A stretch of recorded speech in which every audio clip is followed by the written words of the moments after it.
got started producing was back in 2002. I was in college at Florida A&M University, South FAMU. My boy Jacob gave me a computer software called Fruity Loops.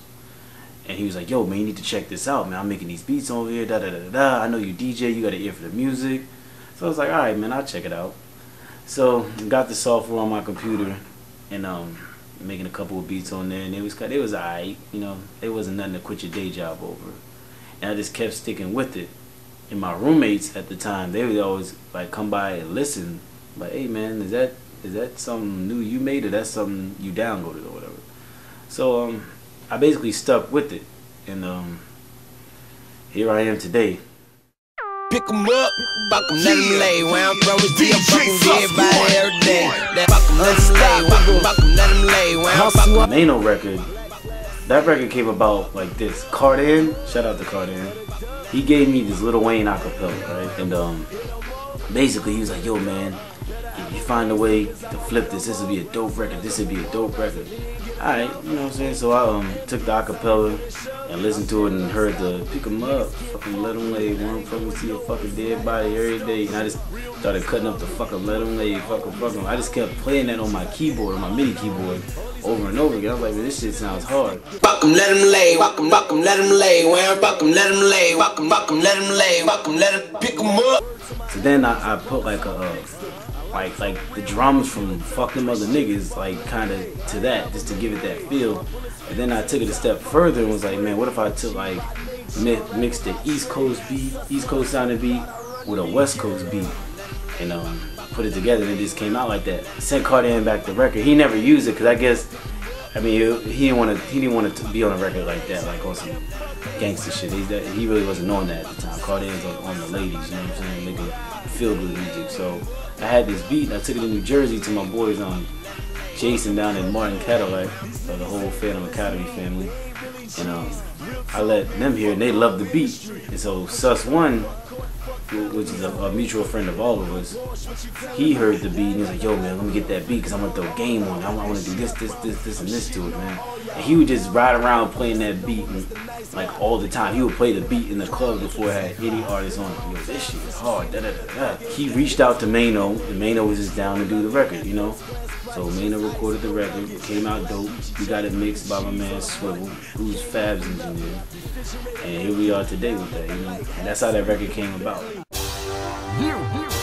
For those that don't know, I made Blackout, which was a song on Jose 2, Fat Joe's album, that had Swiss beats and Rob Cash on it. The way that came about was I was at my boy Jason's crib, and Fat Joe was over there, you know, just chilling. We had a little barbecue or whatever. And I brought my laptop. I was like, yo, Joe, man, you gotta, I want you to do this freestyle for me for a mixtape I want to put out or whatever. I initially just wanted this to get him on the record, just, you know, for me. And I played a couple of beats on my little laptop speakers, and he heard Blackout. He was like, yo, I like this, man. Yo, send it to Swiss. So I emailed it to Swiss, and Swiss put a hook on it and sent it back to Joe.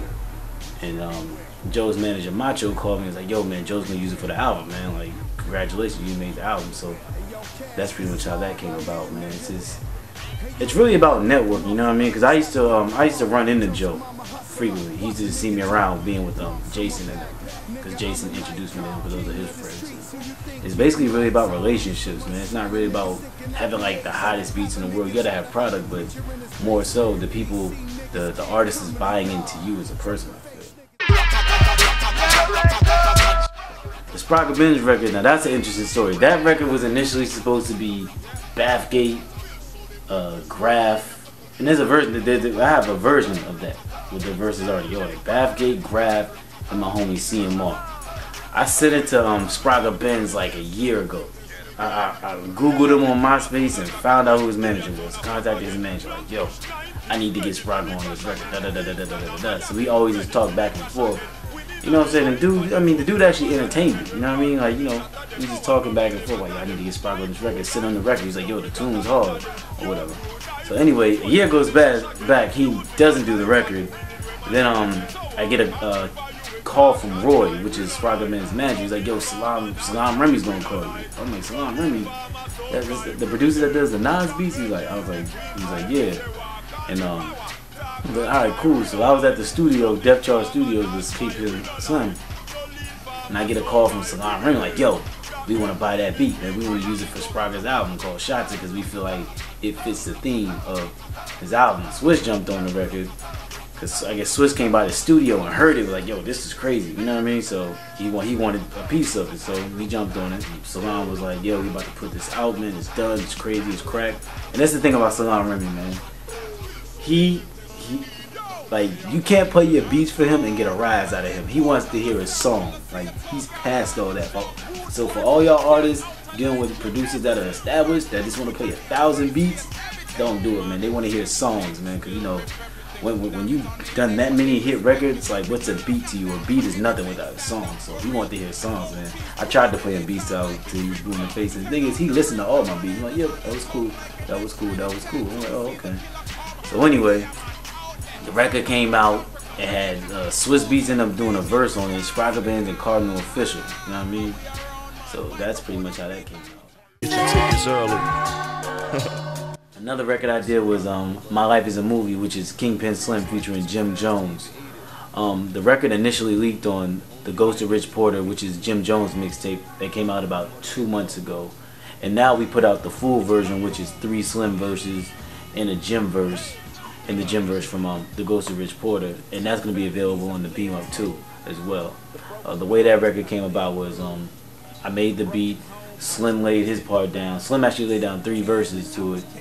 Well, we went up to New York and we were playing Jim records, and that one record in particular stuck out to Jim. So he jumped on it, blessed the track, and that's pretty much how we got that one out.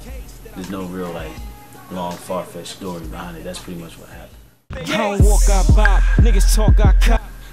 Another track that a lot of people didn't know I produced was the Bathgate and Cassidy record, Ringling Brothers, with the Jay-Z hook. That record actually came out about a year or 2 ago. It just started off as a dry beat, just with the drums and stuff, and I just found the Jay-Z acapella of Ringling Brothers, Barnum and Bailey with the Prize. And just kept looping it over and over again, and just threw it on that beat, and it just came out like that. Peace 2 actually orchestrated that for Cassidy to be a part of that record, and we shot a video and everything. Shout out to Malik. And that record, I mean, that record was real heavy in the streets, real heavy in the streets. If you're interested in getting tracks from me, contact Chuck at oneshotmanagement.com. That's the number 1. So Chuck at oneshotmanagement.com. I don't walk, I bop, niggas talk, I cop. Don't ask what you have, just go in and shop. Whether picture or pale, I can pitch it in hell. However the weather, nigga get your mail. I be on my job, get it soft or hard. Don't cry for her, you don't own that broad. You don't know me, dog, you should calm that down. You just making it hot, I'm just raping the town, huh? That's weird.